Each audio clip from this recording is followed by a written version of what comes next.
Thank you. The mass shootings in Newtown, Orlando, Las Vegas, Sutherland Springs, Parkland, and El Paso, as well as the thousands of additional gun deaths that occur in the U.S. each year, have not prompted the passage of any meaningful new national gun safety legislation. Given that the national conversation about guns remains so highly polarized, are there any legislative gun safety measures that you believe could gain bipartisan support? Richard Fleming. Yes.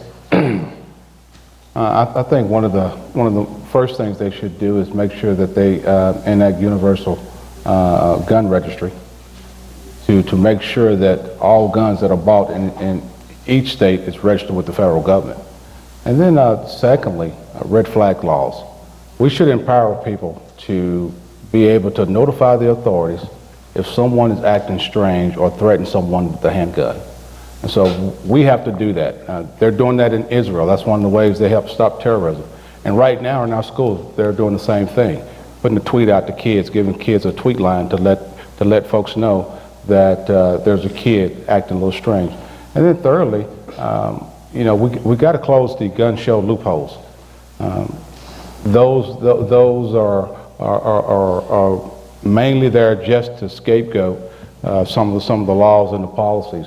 I mean, they can go there, one-time sale, and buy these magazines, these high-powered rifles and things like that. And then next, I think they need to ban the high-round magazines. Anything over 10 rounds should be banned, in my opinion. I don't think that folks need to have a bump stock or anything like that on their persons. So those would be some of the things that I would do for gun control. I mean, it's all about sensible gun control. I mean, we have to make kids our priority, and I think right now when you look, thank you very much. She was about to get me. I was getting on the road. Excuse me, my dad's a pastor, so. Candace Valenzuela. Someone very close to me was personally affected by the El Paso shooting. My friend Alicia, she was in the Walmart, and she managed to help an older woman and her son get her out of the Walmart to safety while shooting was occurring. And although she is physically okay, the trauma that she deals with, my best friend, her daughter, is still sleeping at her house now just so that she can reassure her that things are okay, getting her to the treatments that she needs. People are being affected by this, and folks that used to be staunchly anti-gun sense legislation are now buying in. Red flag laws and universal background checks are a great place to start. We've got bipartisan support for that already, but the NRA is in the pockets of many of our politicians. They're stopping that from going through, and we need to organize around those things so that we can ensure the safety and security of most Americans just trying to go to the store or just trying to go to school. Jan McDowell. So the question was, what can we get bipartisan support on? And to kind of pick up where Candace was going, we have bipartisan support everywhere but in Congress. And, go figure, why is that? Across the board, publicly, people support background checks universally, the no assault weapons, the ban on high-capacity magazines. Those all have high public support. Congress, not so much. There are apparently litmus tests in the Republican Party that if you so much as breathe any word of buying into any of that, your history, you'll be primaried, you'll be run out of town on a rail. And it all comes back to money again. We need to be able to hold legislators accountable, that congressmen need to be accountable to the people who vote to elect them. Elections need to be fair every 2 years, which gets back to gerrymandering and public finance. If there was a fair election on even ground every 2 years, congressmen would need to reflect the values of the people in their districts. Kim Olson. You're not going to get anything done unless you swap that Senate. Let's just say it out loud. Nothing will come out of there until we swap the Senate. So let's start at that premise. 70% of Americans want universal background checks, they want red flag laws, and they want some kind of restriction, as Richard said, on high capacity magazines. Look, y'all, I've been to combat. I know exactly what those things were designed to do. They were to put you down, you were never to get back up again, and they don't belong on the streets of America, full stop. We are having kids with anxiety attacks now because they are doing these active shooter drills. Children don't even want to go to school anymore, and mothers are terrified every time they're dropping them off at the front door. We do not have to live like this. If we want this to change, to Jan's point, you vote into office people that carry that value with them to Congress. And the other thing we can do, ladies and gentlemen, is you use the most powerful thing you have besides your vote, which is your money. If you walk into a store and somebody has an open carry weapon, you turn around and you put your money somewhere else.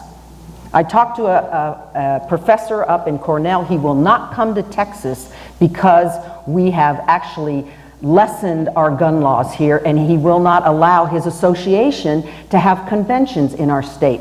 So having non-reform gun laws is going to have an economic impact on the states that aren't brave enough to do something about it. Sam Vega.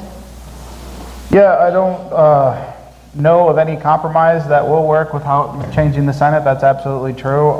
Universal background checks and getting guns out of the hands of domestic abusers are no-brainers, and I think everyone agrees on those. I think to go further, part of the problem is the relationship that our nation has with guns. Our culture is weird about it in a way that I don't think other nations have to deal with. And this is complicated for me, even, because on one hand, I don't really want to be near a gun. The guns, can kill you, if you didn't know. And on the other hand, you have to have complete faith in the institutions to not want to have a gun.